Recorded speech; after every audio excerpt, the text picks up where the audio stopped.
software ini NTM saya 23011. Di sini saya akan menjelaskan tentang salah satu tokoh psikologi kognitif bernama Aaron Temkin-Beck. Jadi, siapa sih Aaron Temkin-Beck itu? Jadi, Aaron Temkin-Beck adalah seorang psikiater yang dikenal sebagai pencipta terapi kognitif. Dia lahir pada tanggal 18 Juli 1921 di Providence, Rhode Island, sebagai anak bungsu dari 5 bersaudara. Orang tuanya, Harry Beck dan Elizabeth Temkin, adalah imigran Yahudi Ashkenazi dari Ukraina. Kehidupan awal Beck ditandai oleh kehilangan 2 saudara sebelum kelahirannya yang mempengaruhi ibunya secara psikologis. Menurut Aaron Beck sendiri, ibunya mengalami depresi sebelum kehilangannya akibat dari kehilangan 2 saudaranya. Beck lahir 2 tahun setelah kematian saudara perempuannya akibat influenza, dan ia percaya bahwa ibunya mengalami depresi karena kehilangan tersebut. Beck bahkan menyatakan bahwa ia merasa menjadi anak pengganti bagi saudaranya.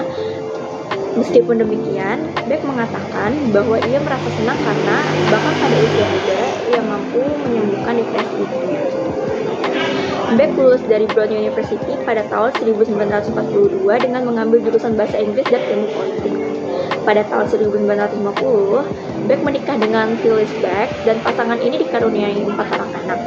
Salah satu putrinya, Judith Beck, juga merupakan seorang terapis perilaku kognitif yang berpengaruh yang merupakan Presiden Beck Institute of Cognitive Behavior Therapy. Beck masuk ke Yale dengan niat untuk mempelajari psikiatri, tetapi menjadi putus asa setelah mengambil mata kuliah pertamanya dalam psikoanalisis, yang awalnya ia sendiri anggap sebagai omong kosong. Akhirnya, setelah menyelesaikan rotasi psikiatri, ia menjadi tertarik dengan pendekatan psikoanalisis, dan dengan mudahnya pendekatan ini untuk menjawab pertanyaan-pertanyaan tentang gangguan psikologis. Beck menghabiskan sebagian besar awal karirnya untuk mempelajari dan meneliti psikoanalisis, terutama untuk pengobatan depresi. Setelah beberapa tahun mempraktikkan terapi psikoanalisis, Beck mulai mendapati bahwa pendekatan ini tidak memiliki ketelitian ilmiah, struktur, dan bukti empiris yang seperti yang dia inginkan.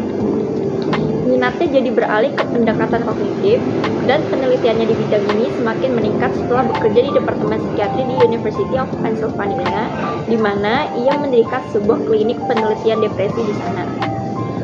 Fokusnya kemudian beralih untuk membantu pasien mengidentifikasi pikiran otomatis negatif dan menggantinya dengan pikiran yang lebih realistis untuk mengurangi pola pikir yang berkontribusi terhadap depresi. Pendekatan ini dikenal dengan sebagai terapi perilaku kognitif atau CBT. Beck mengembangkan konsep teoritis mengenai bunuh diri dan keputusasaan sebagai resiko bunuh diri, serta menciptakan alat penelitian seperti Beck Anxiety Inventory dan Beck Depression Inventory untuk mengukur keparahan kecemasan dan depresi. Teori ini telah menjadi dasar bagi pengembangan terapi kognitif dan telah diintegrasikan dengan berbagai modalitas untuk pengobatan gangguan mental. Lalu, Beck wafat pada 1 November 2021 di usia 100 tahun. Beck dikenal sebagai tokoh yang berpengaruh dalam terapi kognitif dan pencipta skala penilaian kecemasan dan depresi. Ia juga dikenal karena karyanya dalam mengembangkan teori mengenai bunuh diri dan keputusasaan.